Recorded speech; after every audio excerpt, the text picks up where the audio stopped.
je suis Mélodie et je suis la créatrice de Happy Kids. Aujourd'hui, dans le cadre du projet Pousse d'Acacia, on va parler des fratries. On a eu pas mal de questions dans le groupe Facebook Pousse d'Acacia autour des conflits au sein des fratries. Donc aujourd'hui, je vous propose quelques pistes de réflexion pour voir comment gérer, comment accompagner nos enfants dans le cadre des conflits au sein de la fratrie.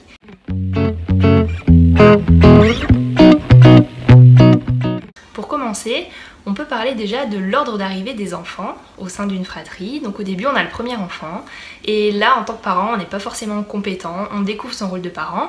Par contre, l'enfant a ses parents pour lui tout seul. Quand le deuxième enfant arrive, là, c'est encore différent, puisque pour le premier, ça va être source d'inquiétude. Le fait qu'un bébé arrive au sein de la famille, il va pouvoir se poser la question, tiens, est-ce que j'étais pas suffisante pour papa et maman? Même plus, etc.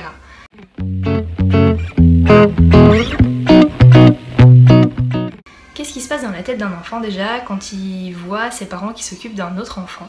En fait, l'enfant, on a beau lui dire qu'on l'aime toujours autant, que notre cœur grossit avec l'arrivée des enfants, lui, ce qui mesure l'amour en fait avec le temps qu'on passe avec lui.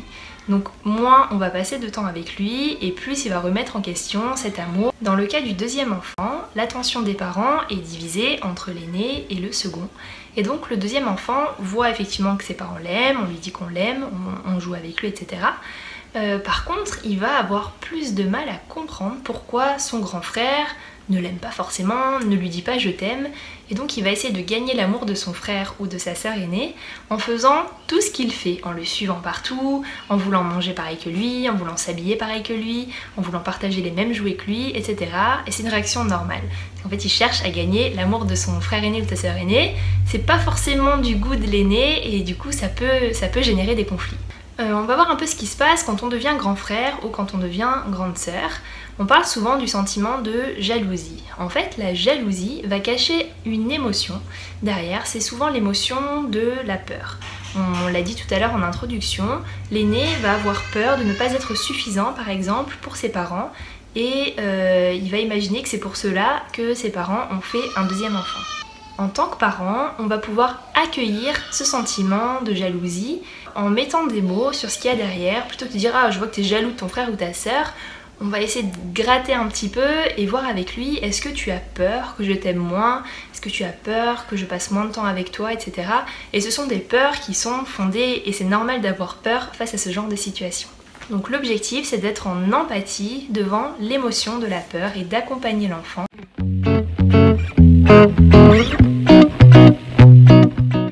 Comment gérer les conflits au sein de la fratrie?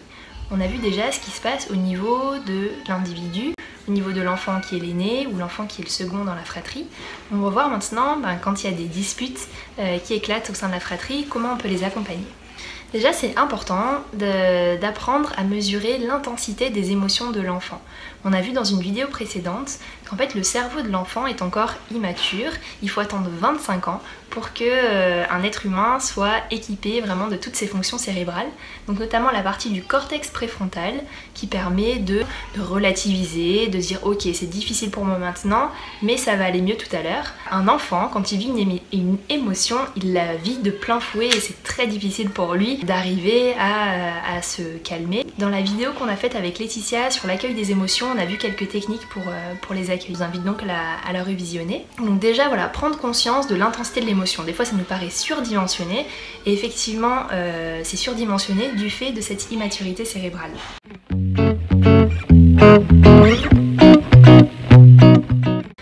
De qui on va s'occuper en priorité?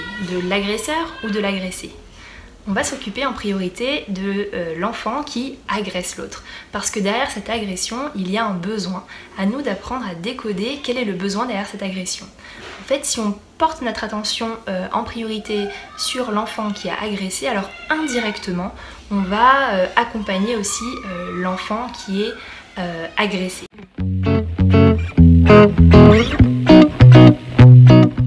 On peut se poser la question pourquoi il y a des conflits au sein de la fratrie.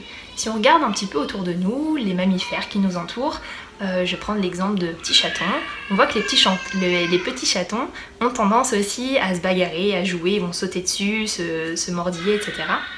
Pareil, si on regarde des animaux un peu plus gros comme les lions, par cette observation-là, on peut remarquer que la bagarre, c'est en fait un besoin naturel. Donc ok, c'est un besoin naturel quand nos enfants se bagarrent, se disputent, et à nous de poser un cadre avec des règles pour leur permettre d'assouvir ce besoin-là, mais sans se faire mal et sans provoquer des tensions au sein du foyer. Si on sent qu'il y a un besoin de bagarre, on va pouvoir proposer à nos enfants des jeux pour qu'ils puissent s'amuser. On va pouvoir faire par exemple un pierre-feuille-ciseaux, on va pouvoir faire un combat de pouces par exemple, ou alors on peut aussi inviter les enfants à se mettre à genoux par terre et faire comme des petits lionceaux qui veulent se griffer, se mordre sans se faire mal, puisque la règle c'est ça, c'est de respecter l'autre et de faire en sorte qu'on ne lui fasse pas mal.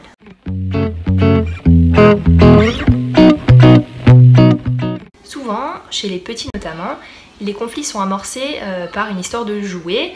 Donc il y a un enfant qui est en train de jouer par exemple, qui est en train de faire une tour de cube et l'autre enfant veut absolument jouer au cube aussi. Donc là ce qui rentre en compte en fait c'est les neurones miroirs. C'est par exemple si je me mets à bâiller, ça va donner à la personne en face de moi, ça va lui donner envie de bâiller également.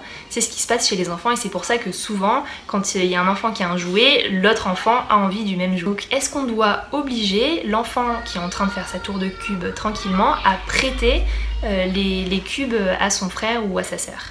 Eh bien non. En fait, si on oblige l'enfant à prêter le jeu avec lequel il est en train de s'amuser, en fait il va ressentir l'émotion du dégoût. Il va être carrément dégoûté de devoir faire ça alors qu'il était tranquille en train de jouer.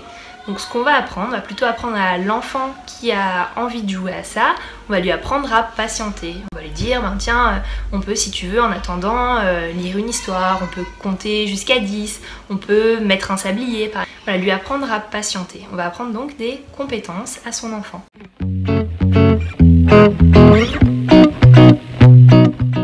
Et lorsqu'une dispute éclate et qu'on est intervenu parents, on va se poser la question, est-ce qu'on va privilégier le pardon ou la réconciliation? Le pardon, ça va être de demander à la personne qui a agressé l'enfant de dire pardon, je m'excuse et excuse-moi.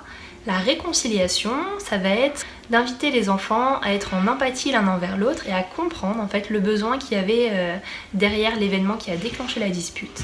Et amorcer un processus de réconciliation sera beaucoup plus formateur pour l'enfant et réparateur.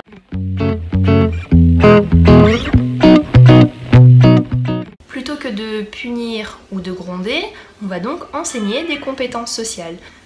Notre deuxième objectif en tant que parent, c'est apprendre à détecter les émotions. On a vu par exemple derrière la jalousie peut se cacher une peur, donc c'est à nous de mettre des mots sur cette émotion et de lui apprendre à la gérer. On va aussi apprendre aux enfants à augmenter leur pouvoir personnel, faire en sorte qu'ils arrivent à faire des choses par eux-mêmes. Et donc ils vont se sentir plus forts et n'auront pas besoin d'aller écraser le frère ou la sœur pour se sentir forts. On va leur fournir des ressources. On disait tout à l'heure par exemple, pour attendre son tour avant de jouer à un jeu, on peut lui fournir des ressources, chanter une comptine, compter, lire un livre, écouter de la musique, faire en sorte qu'on apprend à l'enfant à patienter plutôt que de vouloir arracher des mains.